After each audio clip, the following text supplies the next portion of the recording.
Hi all. This episode is so special to me, and I hope it will be for you too. It was so moving spending time with the Kalispel tribe and learning about them and their incredible work with buffalo. But before we start, I wanted to quickly give a shout out to some members of our growing Patreon community. Wes S., Jess S., Meredith O., Nicole T., Teresa L., and Fabrice F. Thank you. Okay, let's get to the buffalo.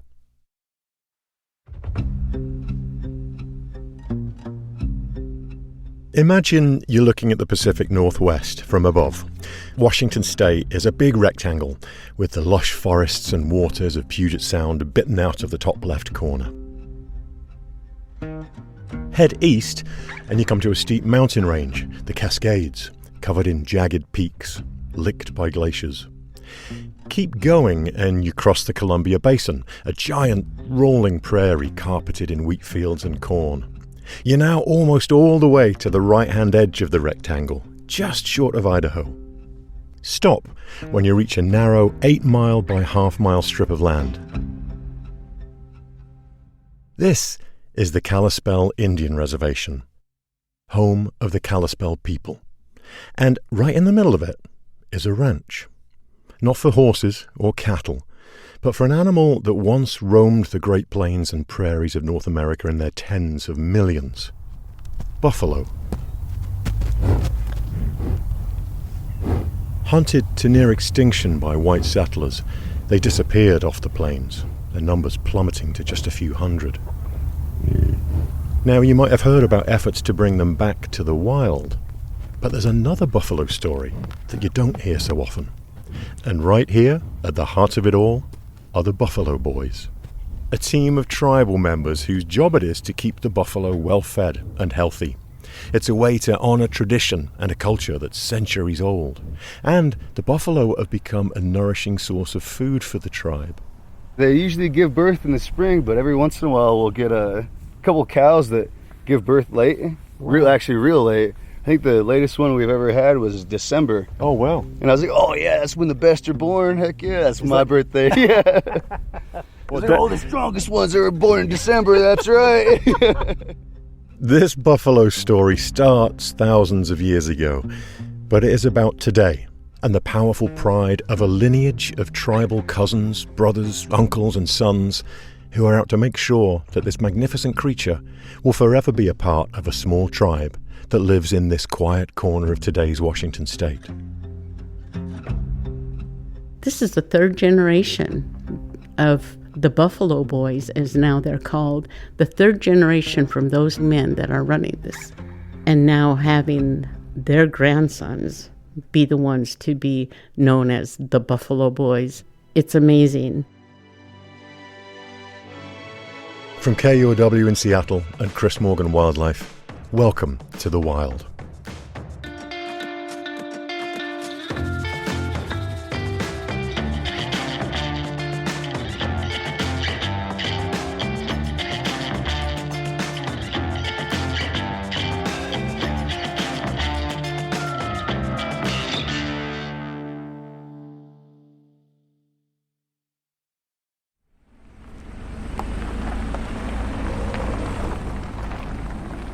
All right, pulling up here, lots of hay bales around for the winter.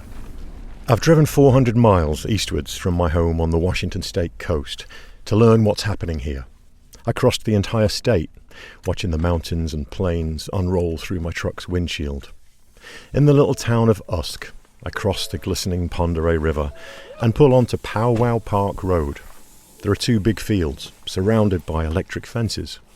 The sun is shining, the morning fog has lifted, and a deep blue sky touches the forested foothills. Oh, it's going to be a gorgeous day. I see a few ranch hands nearby, hosing down the parking lot, prepping gear. Standing near a couple of trucks is Derek Bluff. He's got a hoodie pulled up over his head, and he's wearing big sunglasses. It's cold. His hands are in his pockets while he waits for the day's work to begin. Derek? Yes. Hey, I'm Chris. Nice to meet you. Nice to meet you too. Thanks for having us. Yeah, no problem. Derek is the manager of the buffalo herd here. He's been the director of agriculture for the Kalispel tribe for a couple of years now, and he has big dreams for this herd. we figured today, if you've got some time, can we hang out with you for this? Yeah, we're just about to kill chickens, if that's all right with you. Oh, yeah. Straight into the action. Yeah. And are the buffalo here? Are they close by? They're in the tree line. Okay. Oh, I see one. Oh, I see that. Right, yeah. I can see small specks of dark brown off in the distance. It's buffalo, grazing on the other side of a huge meadow near some tall fir trees. There are about 140 of them in this herd, ranging from a tiny calf born just this week to a giant bull who's towering above all the others in the distance. His name is Oklahoma. So what should we come and just join in doing what you're doing? I mean, I can take you out to the field if you want. Should we kill some chickens first? We're waiting for the water to boil, but yeah, if you guys don't care, but we hop into Derek's truck. He opens the gate to the corral.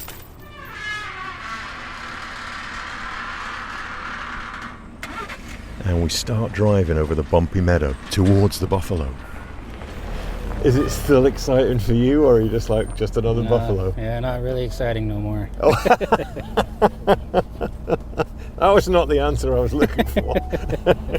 For Derek, taking care of buffalo is just everyday life. He grew up right here on the Kalispel Reservation, and he's helped out on the ranch since he was about 10 years old. But yeah, I mean, it's always been within the family, you know what I mean? We always had to help, you know, especially Roundup, you know, we always got checked out of school, and, you know, even bucking bales, you know what I mean? We've always been doing it, you know what I mean? It's just what you do kind of thing. Exactly. You're like born into it, right? Derek and his team are all related, 3 sets of brothers and some cousins. Part of a family that has always taken care of the buffalo. Their grandfathers, fathers and uncles took care of the buffalo too. The Buffalo Boys. We all grew up as brothers. I mean, I consider them all my brothers. You know, we always done, I mean, everything, you know, even ever since we were little, we did funerals, you know, we dug the graves for everybody. So, no, we still do that, you know, we grew up literally doing the same things with each other, you know what I mean? Mm-hmm. Hunting, you know, all that stuff. And no, so I got a good crew. We get to a spot in the center of the field, kill the engine, and amazingly, the buffalo slowly make their way towards us, all of them facing the same direction. A herd of buffalo calmly on the move. For a moment, I feel like I'm in Yellowstone National Park. They are massive, often 2,000 pounds plus, as much as a small car. A couple of the bulls coming over look quite confident. One of them walks right past my window and starts rubbing his head against Derek's truck. Others come over to investigate.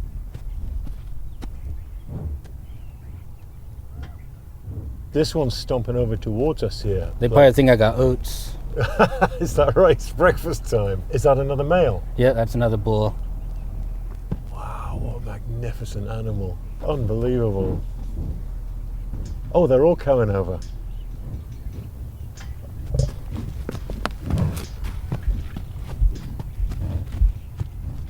This is an absolute treat because, as an ecologist, buffalo have always fascinated me. Their scientific name is bison, but buffalo seems to be the favourite, a name that's been used for centuries. They are the national mammal of the US, and they're one of America's great ecosystem engineers. That's a term you hear a lot these days about different species, but buffalo really are. They play a major role shaping the plant and animal communities around them. They're massive, and there were a lot of them. A century ago, the thunder of their hooves aerated the soil.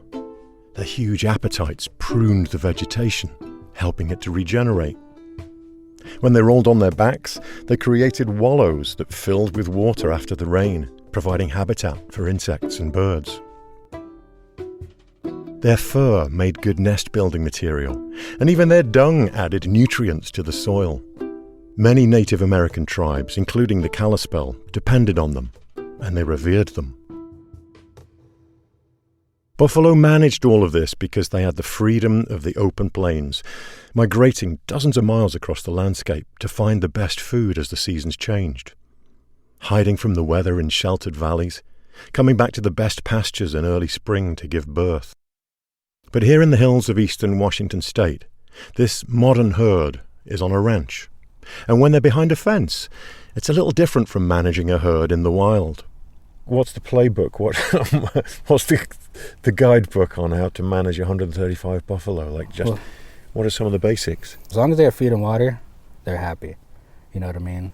If we don't have feed and water, they're gonna leave. There are high voltage electric fences all around the fields, but he says that doesn't always stop them from leaving if they want to.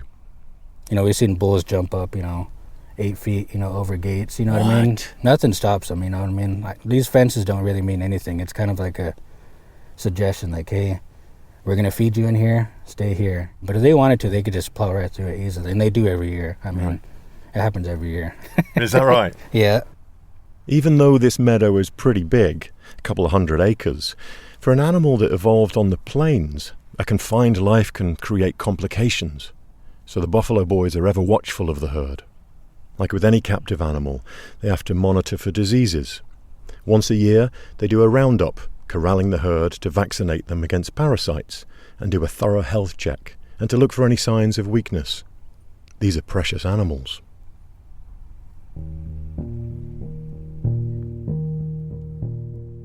But of course, this place wasn't always a buffalo ranch. In 1914, with an executive order and the stroke of a pen, President Woodrow Wilson made this land into a reservation. And in that moment, it became the new government-defined home of the Kalispel tribe. Their community lived here, as they do today. It was a much different life than the one they were used to. Over half a century went by until something like destiny brought buffalo back into the lives of the Kalispel. It was the 1970s, and the tribal elders remember it fondly. JR?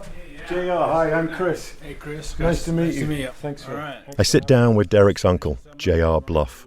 He's the tribe's director of language and culture. What's interesting to me is that I'd read that buffalo aren't historically from eastern Washington. So how did this herd come to be? It'd be really good if my dad was here. He left us a few months ago. Oh, sorry. And he'd be the better one to do this story. But from what I can recollect, I can remember my dad was on council, and there was something come across his desk. And I think it was actually from the National Park Service. They had extra buffalo. This was in 1974, and there was a buffalo herd at Theodore Roosevelt National Park that was getting too big for the available space. So the park was looking to rehouse some of its animals. That's when JR's dad, Stan Bluff, got the letter. Another tribal elder, Shirley Black Bear, picks up the story. The way she tells it, it was all quite unexpected. Her Uncle Sonny was at the heart of it all. The story that I remember is that it was our tribal council that had gotten a notice that they were giving buffalo away. Mm-hmm. And somebody said at the council table, hey, let's see if we can get some. And my dad I remember him saying he went to his friend, her name's Sue Finley, and he said, hey, look at this. Maybe we get 10 buffalo and we should try it. And by golly, they did. They quickly submitted an application to the Park Service. They thought, what's the harm in applying? And to their surprise, they got a letter back saying they could have 12 buffalo. And so when they knew that they were going to get the buffalo, they're saying, well, what the heck are we going to do with them? Where are we going to put them? And my dad would say, well, geez, now what? Now how do we? So basically, just like anything you do, you just figure it out. My dad said, yeah, we called some of our rancher friends. They had some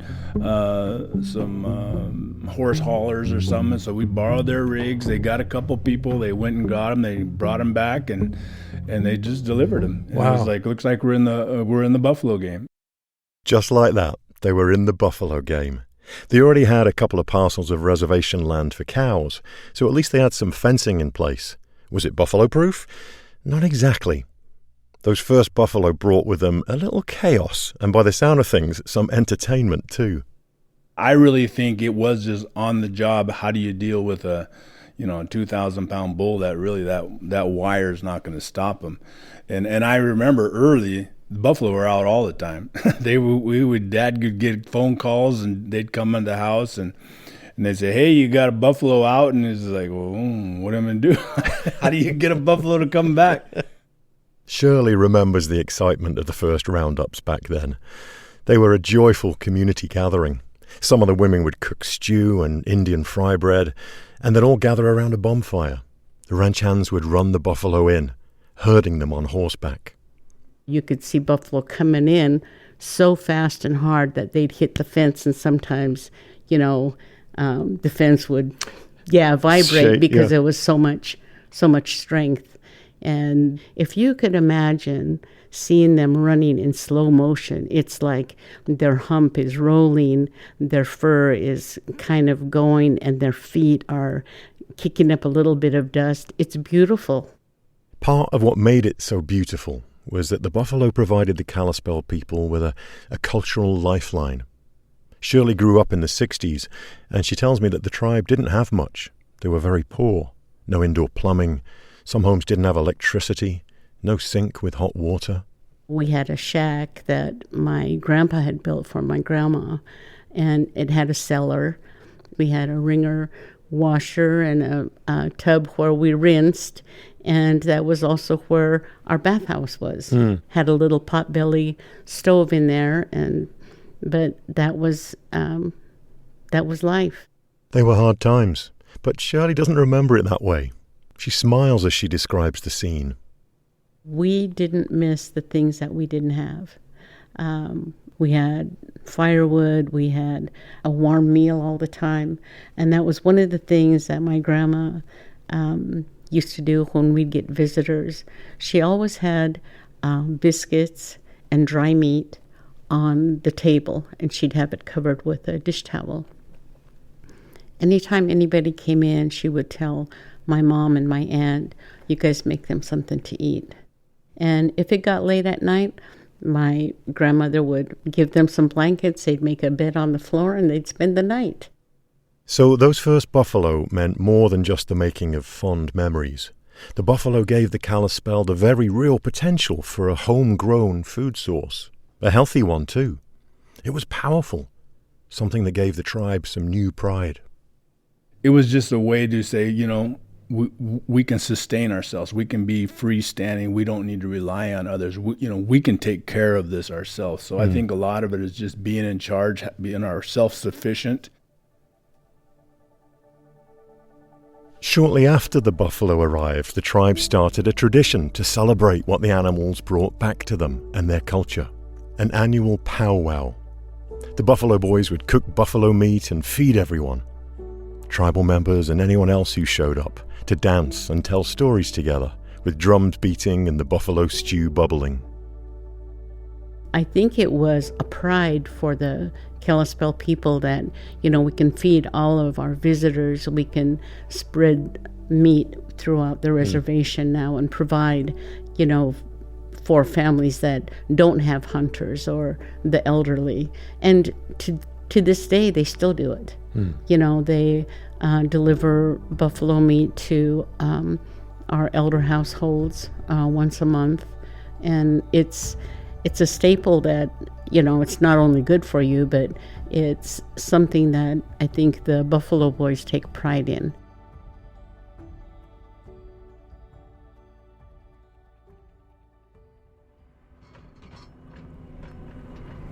Back at the herd, I'm watching a member of the Buffalo Boys hard at work in the meadow. It's feeding time. Oh, that's cool. They've got a big forklift truck that's taken in 2 giant round bales of hay to feed the buffalo, and boy, do they know it. They're suddenly kicking up all the dust, coming across the field to meet the hay.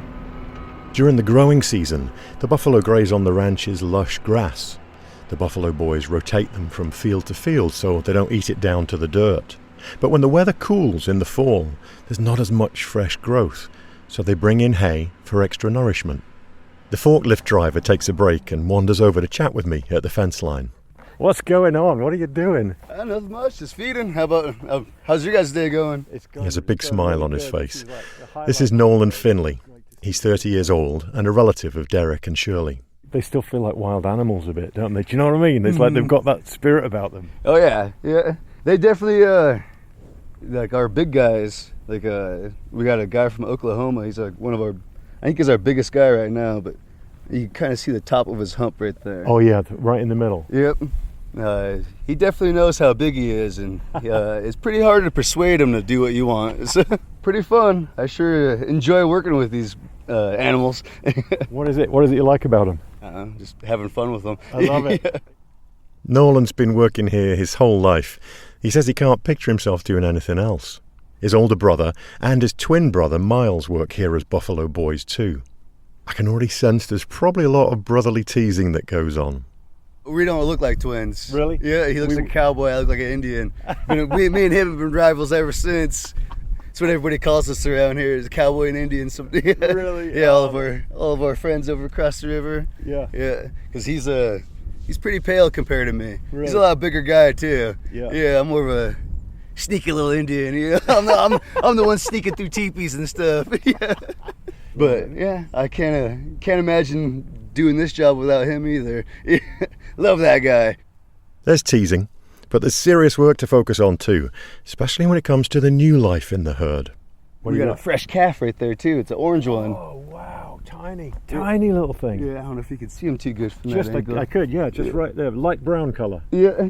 Wow, how fresh? Oh, I'd say this week. No way. Yeah, which is pretty crazy. They usually give birth in the spring, but every once in a while we'll get a couple cows that give birth late. Wow. Actually real late. I think the latest one we've ever had was December. Oh wow. And I was like, oh yeah, that's when the best are born. Heck yeah, that's my birthday. Yeah. Well, they're all the strongest ones that were born in December, that's right. I can just about see the little one. Energetic new calves, they're called red dogs because of their colour, are important. They're a sign of the health of their mothers. But here, far from the buffalo's native range and cut off from natural breeding, it's a job to keep the herd strong. They need to keep adding new genes so the herd doesn't get inbred. So the Buffalo Boys are always looking beyond the borders of the reservation. After the break, where do you go to top up the genes of your buffalo herd?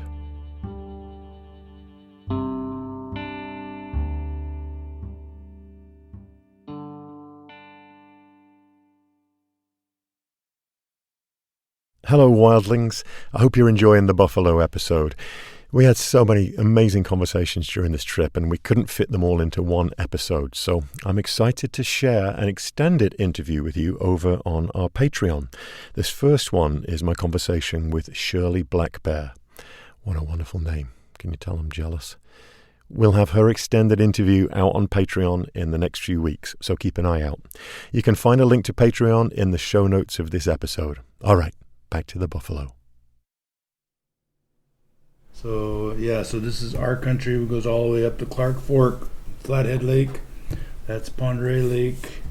Then this is just the Salish, or how we kind of tie into the Montana country. So this is Montana, like here. Yeah.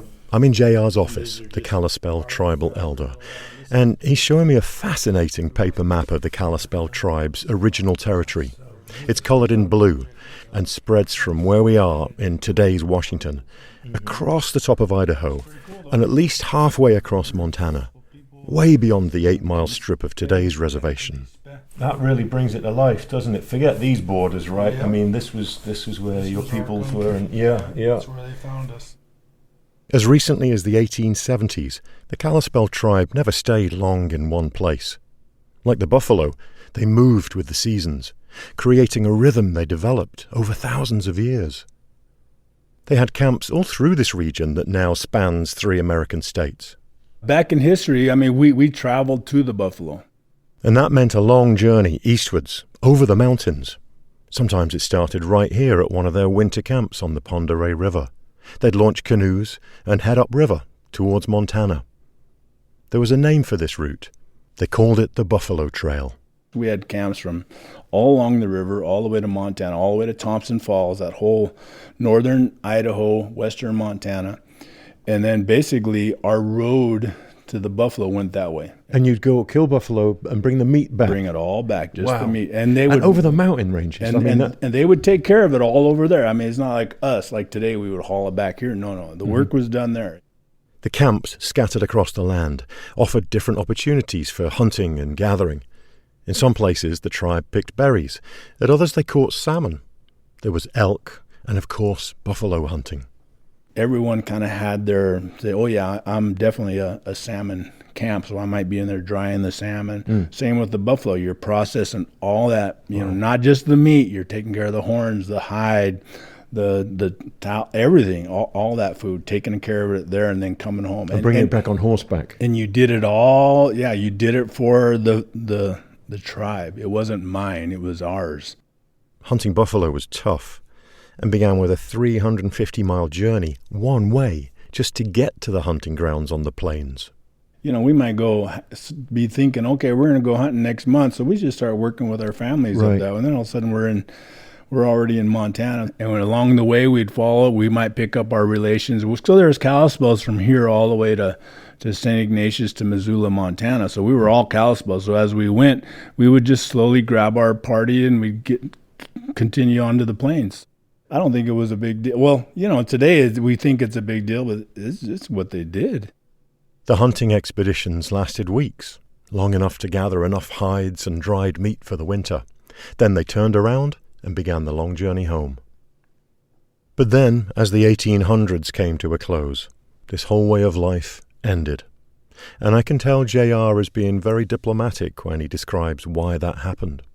And just from the evolution of time, and that just got cut off, and we stopped doing that. So when was that cut off? What was that? Oh, it wasn't. I don't know what it was. I think it was just the change of the world, the explorers coming in, just the native life ways changing. Whether it's just from the encroachment of people into our country. This is my land now. You can't come. All of a sudden, lines were cut off, and then we just started finding other paths. You're putting that in very kind words. Yeah, I'm trying to, yeah. I might want to run for council one of these days. I'm just kidding. The truth is that across the West, the white settlers knew it would be easier to run cattle and grow crops if the buffalo and the tribes were gone.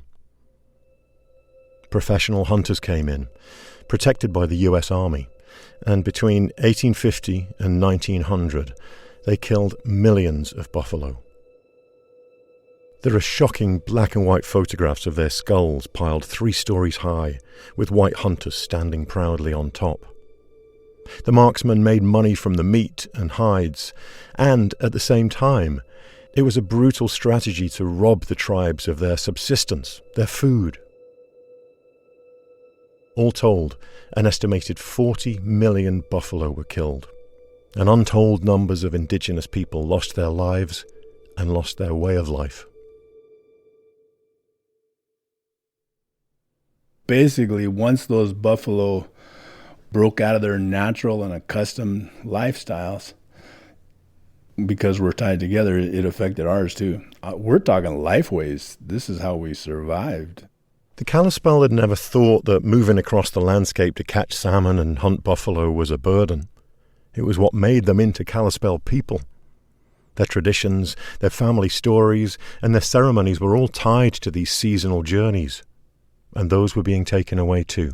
You're talking change of life, change of patterns, that you can't really put that on paper. They didn't care about that. They just said, oh no, let's just give them land and put them over there. They'll be happy. It's like, what? They forget about being connected to the lands. In the 1850s, the U.S. government forced many tribes to sign treaties, give up their seasonal hunts, and settle on a reservation. There wasn't an obvious place for the Kalispel to go. Some of the upper Kalispel joined the Salish and Kootenai tribes on the Flathead Reservation, but the lower Kalispel tribe, J.R.'s ancestors, refused. They stayed put around their winter camp. The land wasn't particularly valuable to the settlers. We weren't in salmon country. We weren't in the best harvested, like the grasslands or the wheat country. We weren't there. And that's why everybody didn't worry about us. Bottom line is the winters are no good here, and the whole grasslands are all clayey, and it's not suitable. So that's one reason why no one came up here. We're very lucky. The tribe managed to slip under the radar for a while. The government left them alone for a few decades. but white settlers began pouring in and building homesteads. Soon enough, the tribe were getting squeezed from their territory, and the government wanted them pinned down somewhere, out of the way. Basically, later on in time, they said, hey, there's Kalispels here in Usk that need a res. And then why was that? Well, because everything else was taken. Now they're starting to fill our valley. The Kalispel Reservation President Woodrow Wilson created in 1914 was only 4,600 acres, a narrow 8-mile band along the river, small compensation for the millions of acres they used to roam. But even though their access to buffalo, salmon, and land were cut off, the Kalispel people survived and built a new life. And so by 1974, when the national park was giving away buffalo, it was time for Derek, Shirley, and JR's ancestors to reunite the Kalispel with these animals. The buffalo herd I'm looking at now stands in the winter camp that the tribe had refused to leave.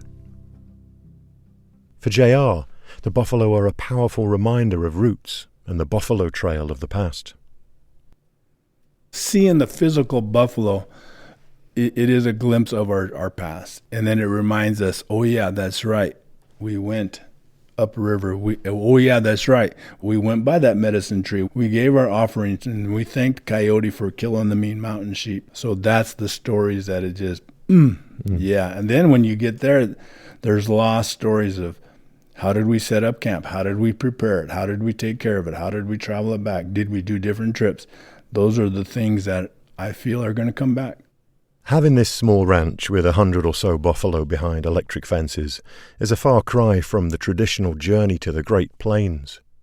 But JR told me that even just driving past this herd of buffalo, their presence reminds people every day of their deep connection.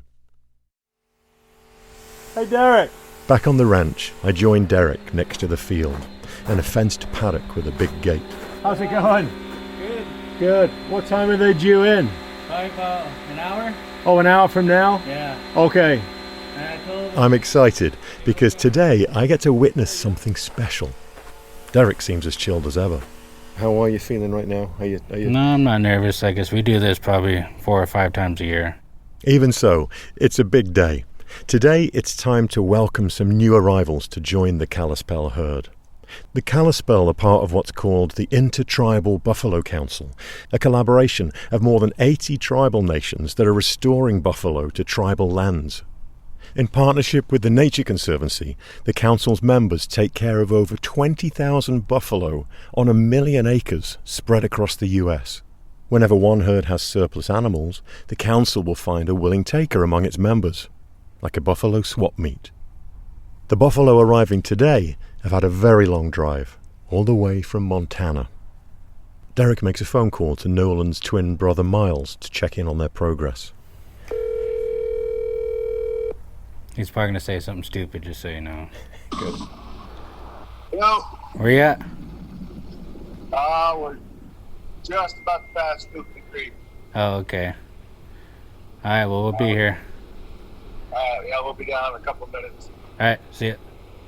See ya. He didn't say anything The stupid. one time he doesn't say something stupid.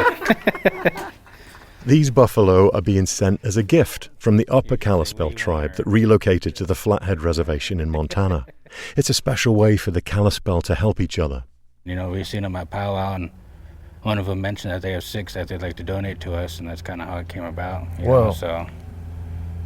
And so they're coming here because of that donation? Yep, they're just donating them to us, and this is our first donation from them, so I've never seen their buffalo before, so we'll see what they... I imagine they're going to be pretty big because they're coming off, I don't even know how bad, I think it's like 25,000 acres or something like that. I'm not entirely sure, but pretty big area, so... How do you think they'll do in a smaller area? It'll take them a while. If I had to guess, they'll probably break out a couple times. Probably guarantee they'll probably break out, but once all the snow comes and there's no food, they're going to have to come back to eat, so I'm not too worried. You know. The new buffalo are coming to provide that much-needed genetic diversity to the herd here, something that's vital for its long-term health. There's a quiet anticipation in the air among the buffalo boys. Threshold of weight, you know, so... So both are good. There's nothing wrong with either one of them. Oh, Oh, they're here. All right. Where do you go next? What's the... I'm just gonna back up into here. They've arrived.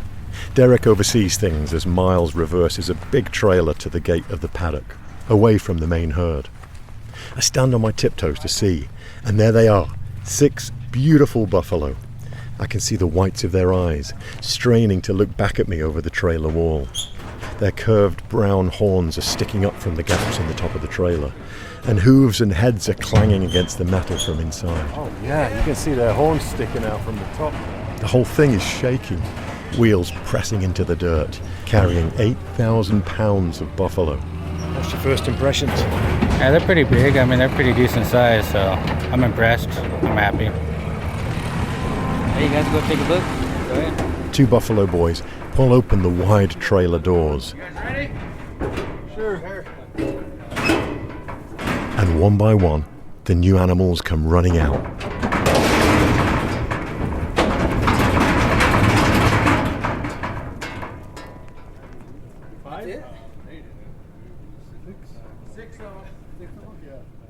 I'm just a few feet away, close enough to smell them, the rich scent of dusty Montana dirt.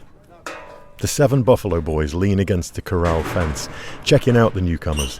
The buffalo grunt quietly as they start wandering around the corral, shaking off the 5-hour drive.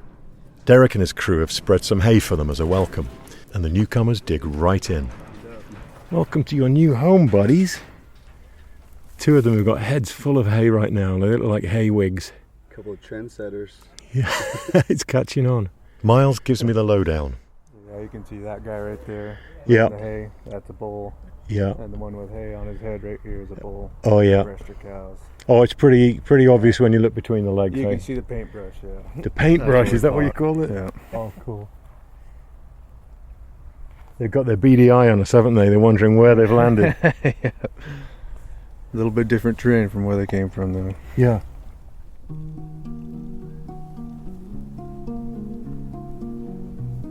Derek is watching it all quietly.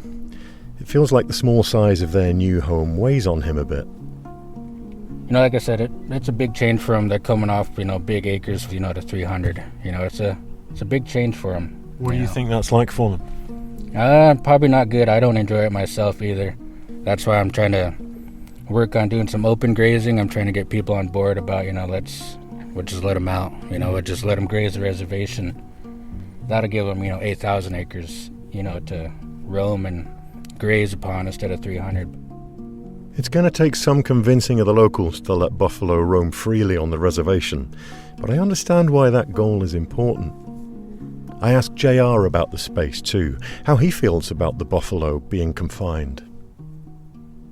I'd love to have them not captured. That means a lot of people need to give us back our land, but I don't think that's going to happen.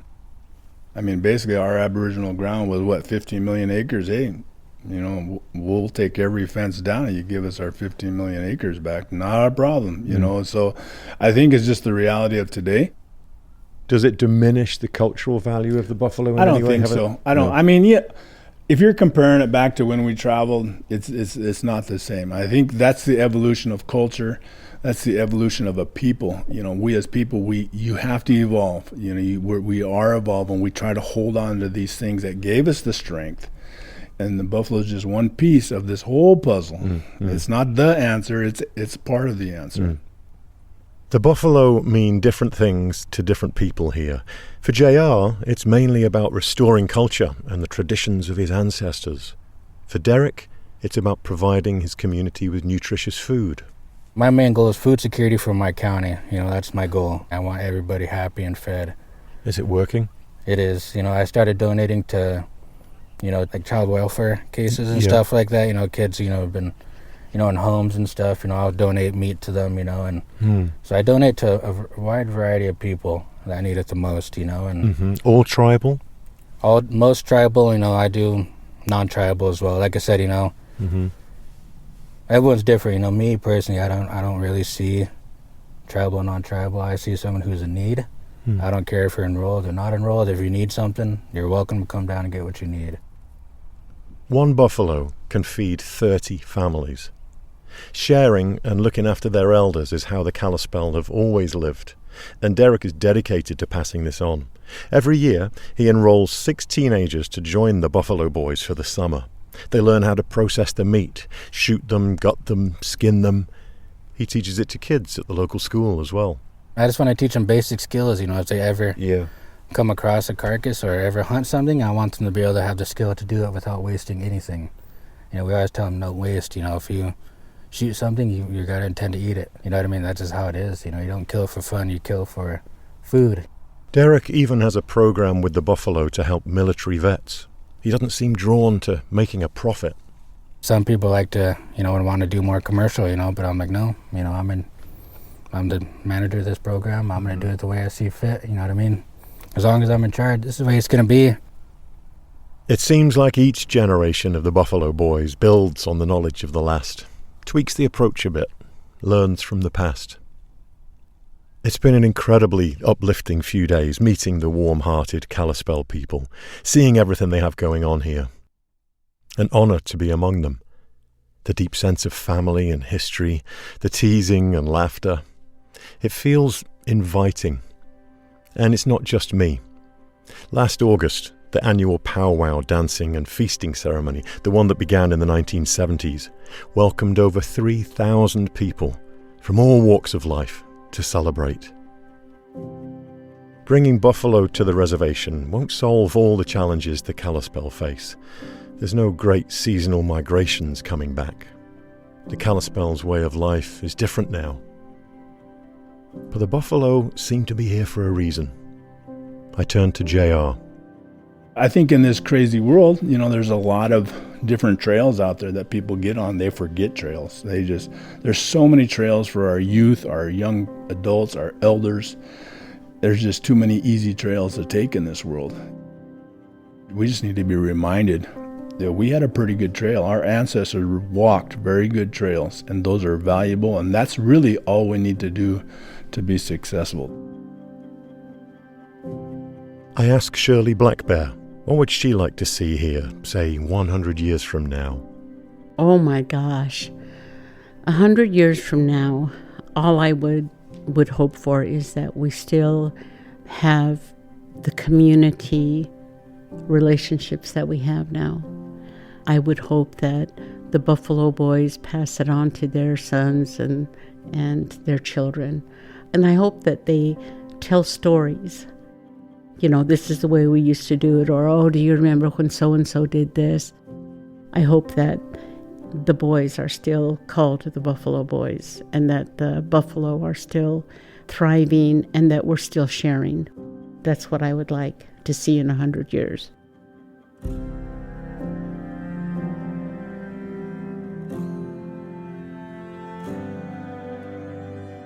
As I leave the reservation, I stop by to see the newcomers for my last time. They're a little nervous, breaking into a trot and kicking up the dust. Still got that wild streak. The sun's going down, tinging their brown fur with gold. They're all blissfully unaware of how their story really does seem to weave together the past, present, and future of the people here, who call this beautiful place home.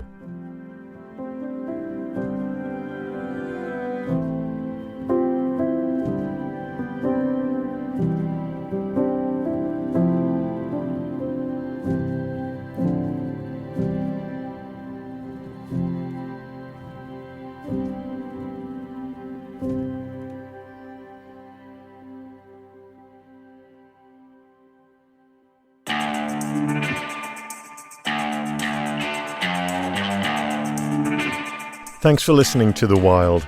If you like what you hear, share it. Tell a friend about the podcast or leave us a rating and review. It really helps. And don't miss an episode. Subscribe. It's free and easy. Special thanks to Roxy Davis and Alec Bluff for giving us such a warm welcome and helping to make sure our trip went smoothly. As always, there are some great photographs and clips from our travels on Instagram at The Wild Pod and mine at Chris Morgan Wildlife.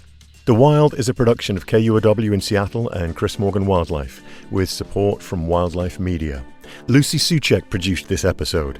Jim Gates is our editor. Writing for this episode by Christopher Preston. Fact-checking by Apryle Craig. Our theme music is by Michael Parker. Additional music from Music Bed and Blue Dot Sessions.